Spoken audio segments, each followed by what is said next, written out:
Let me tell you something most men will never admit out loud. Right now, as you're reading this, you might be pushing away the exact woman you're trying to attract. And the worst part? You think you're doing everything right. You're texting her good morning. You're being available. You're sharing your feelings. You're agreeing with her opinions. You're showering her with compliments. You're letting her lead. And in your mind, this makes you the perfect guy, right? Thoughtful, caring, modern, emotionally available. But here's what's really happening. She's slowly, quietly losing interest. Her texts are getting shorter. Her enthusiasm is fading. That spark you felt on the first 3 dates, it's flickering out, and you have no idea why. Listen carefully, because I'm about to reveal something women talk about in private, but rarely say directly to men. These aren't the obvious mistakes like forgetting her birthday or being rude to waiters. Those are amateur hour. These are the silent attraction destroyers, the subtle behaviors that make a woman's interest evaporate like morning fog. By the end of this, you'll understand why she suddenly went cold, why her energy shifted, why she stopped looking at you the way she did in the beginning, and most importantly, you'll know exactly what to fix before the next woman walks away, for reasons you never saw coming. So let's begin. Mistake number 1, the constant availability trap. You think constant availability shows you care. She feels it like suffocation wearing a smile. You think dropping everything for her proves she's your priority. She sees a man with no priorities at all. Women are drawn to men with full lives. Men with missions that existed before she showed up. Men with friendships they value. Men with hobbies that fulfill them. Men with routines they protect. Not because these things are more important than her, but because these things prove you're a complete person worth joining. When you're always available, you signal one thing. I have nothing else important going on in my life. My time has no value. My presence has no scarcity. You can access me whenever you want because I'm just sitting here waiting for you. And scarcity creates value. This isn't a manipulation tactic. This is human nature. We treasure what feels rare. We take for granted what feels constant. When you keep your Thursday basketball night, you signal, I have commitments I honor. When you don't respond to every text within 30 seconds, you signal, I have a life happening right now. When you maintain your gym routine, you signal, I have standards for myself that aren't negotiable. She doesn't want to become your world. She wants to join your world. Your established, interesting, fulfilling world that was already in motion before she arrived. The fix is simple, but requires discipline. Keep your Thursday basketball night. Don't respond to every text immediately. Respond when you're actually free to engage. Have plans that matter to you, and don't abandon them unless it's truly important. Let her wonder what you're doing sometimes, not as a game, but as a natural result of actually doing things that matter to you. Because here's what women won't tell you directly, but desperately want you to understand. A man who has a life worth living is a man worth joining. But constant availability isn't the deadliest mistake, not even close. The next one destroys attraction even faster, and you're probably doing it right now without realizing. Mistake number 2, the emotional dump syndrome. You thought vulnerability equals connection. She felt like she just became your therapist on date 3. There's a massive critical difference between being open and emotional dumping. Women are attracted to emotional stability, not emotional dependency. Let that sink in. Emotional stability, not emotional dependency. Vulnerability is incredibly powerful, but timing matters. Context matters. Dosage matters. Early dating, whether you like it or not, is an evaluation period. She's asking herself subconscious questions. Is this man my rock or my project? Can he handle himself, or will I have to manage him? Does he add to my life or create more emotional labor? When you dump your entire psychological history on her in the first few dates, You answer those questions in a way that destroys attraction. Think about it from her perspective. She has her own problems, her own stress, her own emotional weight, her own complicated family dynamics, her own career anxieties, her own therapy appointments, her own healing journey. She's not looking for another burden to manage. She's looking for a partner, someone solid, someone who's dealt with his issues or is actively handling them in a healthy way. Someone who can hold space for her struggles too, not someone who immediately makes every conversation about his wounds. Masculine presence, the kind that creates attraction, communicates this. I can handle myself, and I can hold space for you too. I've been through challenges, and I've developed strength from them. I'm not drowning in my problems, I'm navigating them. When you emotionally dump too early, too heavily, too often, she doesn't feel pursued.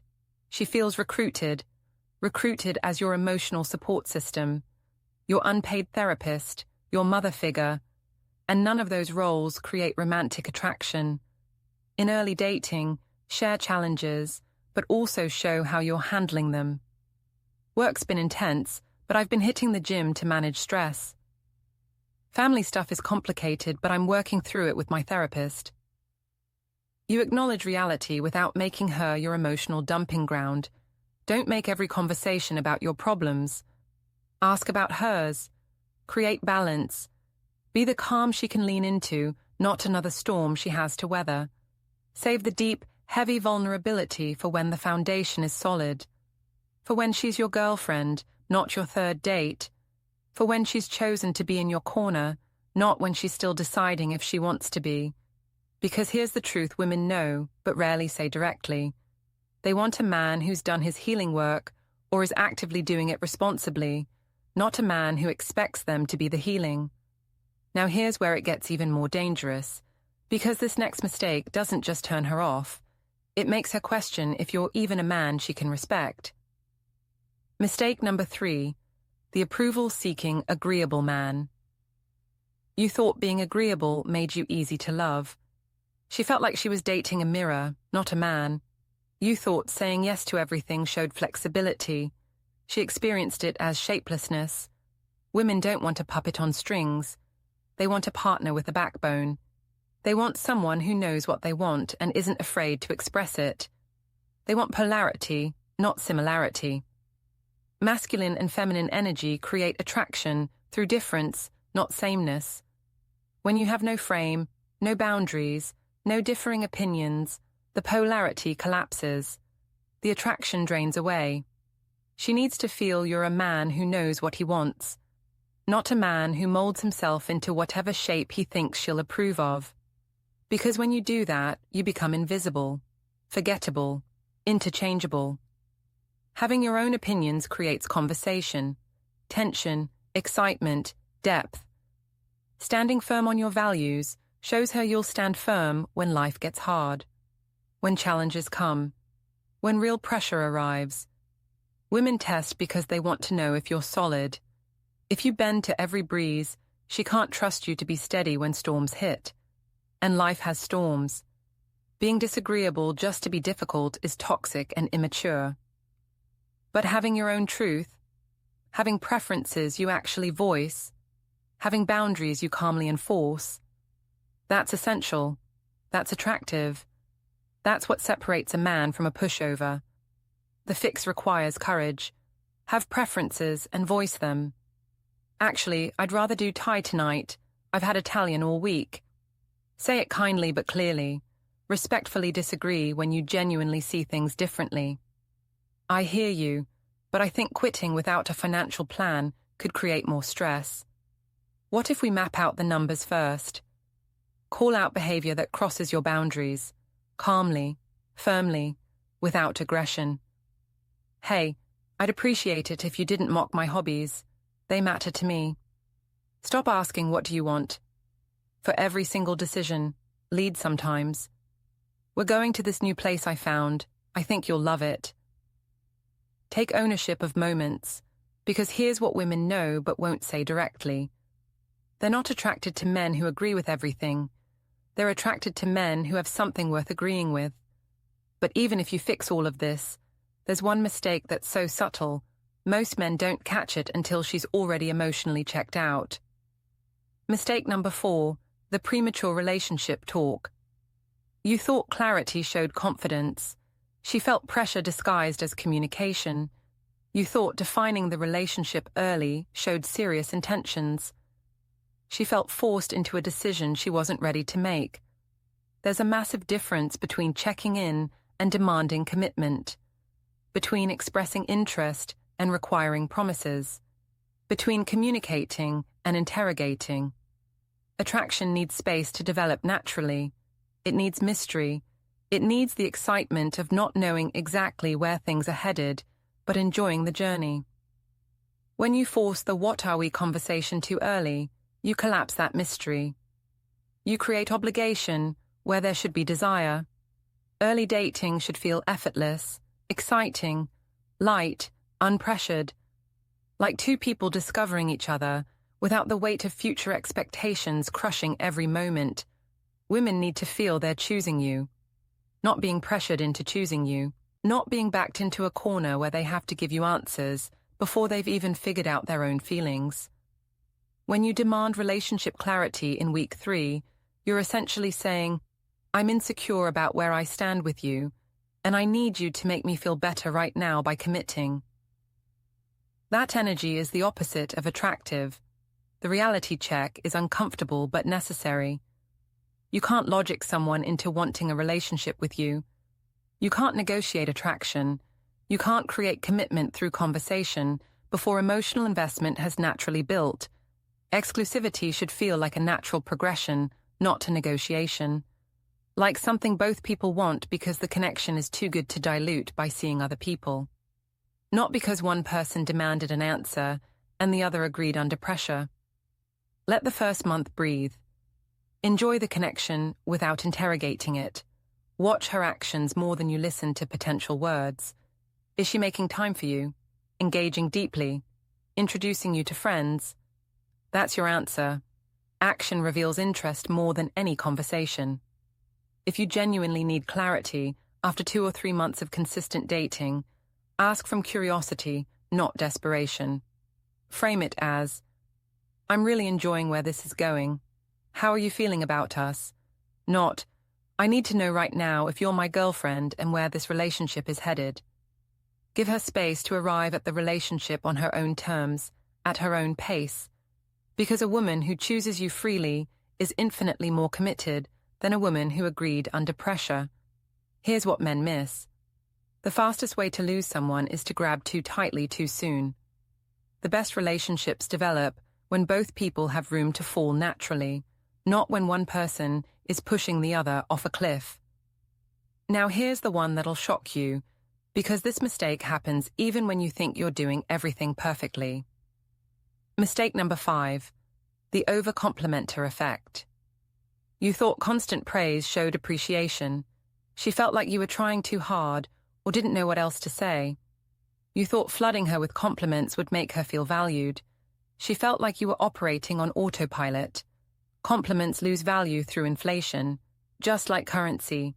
If you print too much money, each dollar becomes worthless. If you give too many compliments, each one becomes meaningless. Scarcity creates value. This applies to praise just as much as it applies to presence. When every action gets maximum praise, nothing feels special. When you're told you're perfect constantly, the word perfect becomes empty air. And here's the deeper issue. Women don't just want to be worshipped superficially. They want to be seen fully, known deeply, appreciated specifically. When you compliment constantly but generically, it signals, "I see your surface. I don't know what's underneath.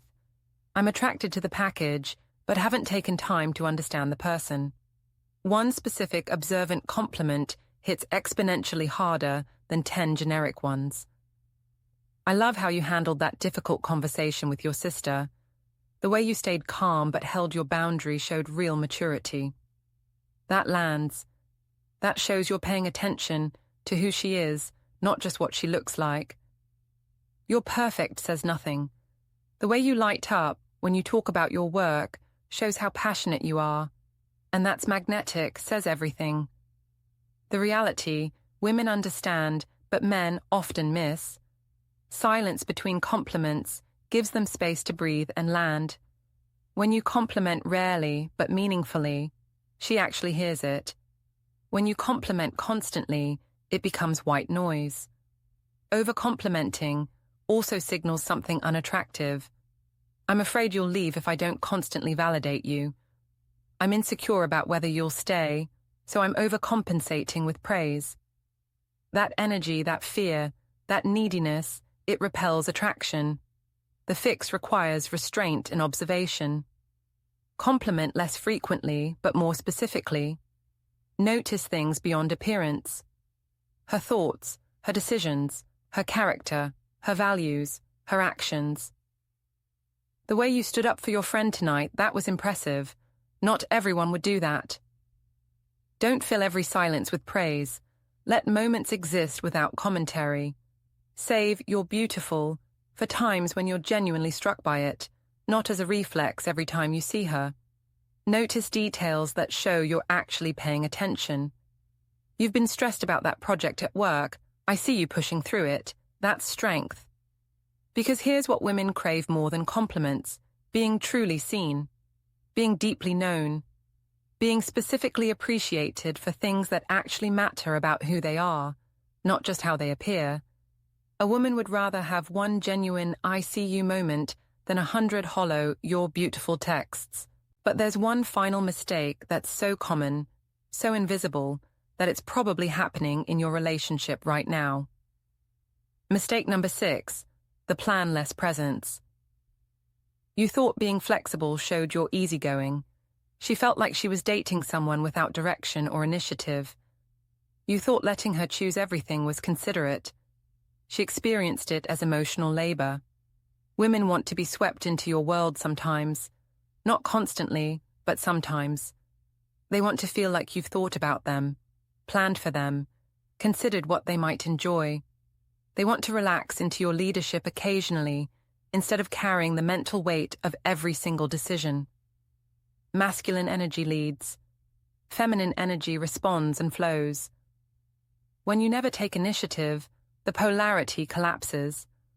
When she has to lead everything, she can't relax into her feminine energy. She's stuck in masculine energy constantly, which creates exhaustion, not attraction. Leadership in small things builds trust for larger things. If you can't confidently choose a restaurant, how will you handle bigger life decisions? If you can't plan a date, how will you navigate challenges together?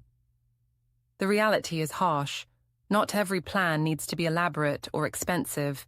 Confidence matters infinitely more than perfection. She'd rather go to a mediocre restaurant that you chose with conviction than an amazing restaurant she had to research and suggest herself. Plan one date per week without asking for her input, completely on your own. Research, decide, commit, then present it. Saturday at 6:30, dress casual, I've got us covered. Make decisions confidently, pick the restaurant, choose the activity, set the time, don't waffle, don't apologize, just lead. Create experiences that show your world, your interests, your perspective. Take her to the bookstore you love, the coffee shop you discovered, the hiking spot you've been going to for years. Let her into your life instead of just existing in hers. Say things like, I've been wanting to try this place. Let's go Friday. Not, would you maybe want to possibly go here if you're interested? She doesn't need you to be perfect. She needs you to be decisive. She doesn't need every plan to be her ideal choice. She needs to feel like you're capable of steering sometimes. Because here's what women know but rarely articulate. They want to be able to exhale sometimes, to not carry every decision, to feel like someone else has the map occasionally. And when you provide that, when you lead with confidence, she doesn't feel controlled, she feels cared for.